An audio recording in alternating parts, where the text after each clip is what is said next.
নেই। তুমি বলো, তুমি যা বলবে সেটাই প্ল্যান হয়ে যাবে। আমার একটা ফ্রেন্ডের কাছে যেতে হবে, এই পাশেই থাকে। মানে তুমি এখনই চলে যাবে? হ্যাঁ। এত তাড়াতাড়ি? হ্যাঁ, আসলে একটা খুব আর্জেন্ট কাজ আছে, ওটা আগে তাড়াতাড়ি করে নি।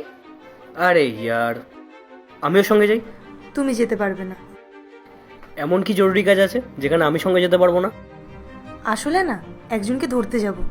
কাকে? আমার একটা ফ্রেন্ড আছে, ওর মনে হয় যে ওর বয়ফ্রেন্ড ওকে চিট করছে, তাই আজকে ওকে হাতে নাতে ধরতে যাবো। তাহলে আমি একটা কাজ করি, আমিও তোমার সঙ্গে যাই। এরকম সিচুয়েশনে না ছেলেরা হেব্বি ঠেকানি খায়, দেখতে হেব্বি মজা লাগবে। না না, আগে কনফার্ম তো হয়নি যে ও আদৌ চিট করছে কি করছে না। আচ্ছা ঠিক আছে, তুমি যাও।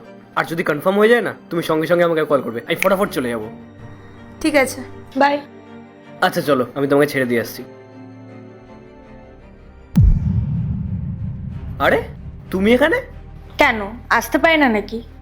হ্যাঁ অবশ্যই আসতে পারো, কিন্তু হঠাৎ করে কিছু না বলে। এখন ভেতরে ডাকবে না নাকি আমাকে?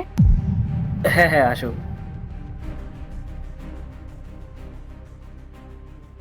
আমি তোমার জন্য খাবার এনেছি, খিদে পেয়েছে না তোমার? আরে বেবি, তুমি কত ভালো, কত খেয়াল রাখো তুমি আমার। তোমার মতন গার্লফ্রেন্ড না অনেক ভাগ্য করে পাওয়া যায়। হ্যাঁ সেটা তো আছেই। চলো তাড়াতাড়ি খাবারটা খেয়ে নাও। আরে খাবার তো খেয়ে নেবো, তুমি আমাকে বলো তোমার আজকের প্ল্যান কি? এখন অবধি তো কোনো প্ল্যান নেই। ঠিক আছে, তাহলে আজকে আমার সঙ্গেই থেকে যাও।